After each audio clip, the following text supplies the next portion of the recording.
He's called Mr. Coral Calcium. Bob Barefoot, thanks for being my guest. I'm glad to be here.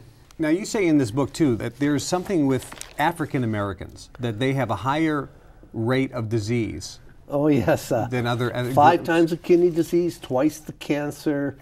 I mean, they die 7 years before the whites. My gosh.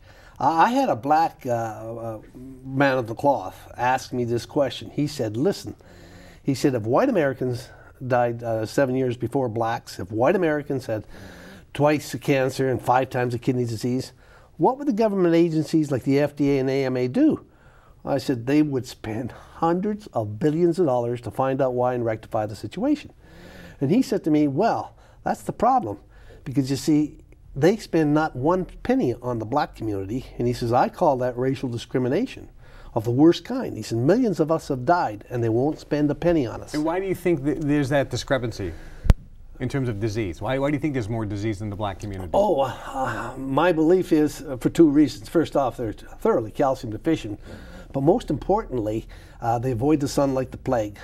You know, in Africa, where they have the same skin and the same genes and the same chromosomes, they're naked in the sun and they don't have cancer. And if you draw a line across the center of the United States, the northern half has 270% more cancer than the southern half. You know, on the equator, there's no lupus, no MS. I mean, there's massive proof that the sun prevents all diseases. And why? Because God knew what he was doing, that's why. Well, what is it about the sun that's... Well, you can't grow a plant without the sun. Nobody would dream of doing that. Well, humans evolved in the sun too. And what happens when the sun strikes your body is you produce chromosomes, enzymes, and most importantly, you produce vitamin D. And all of these things go into making a very healthy body.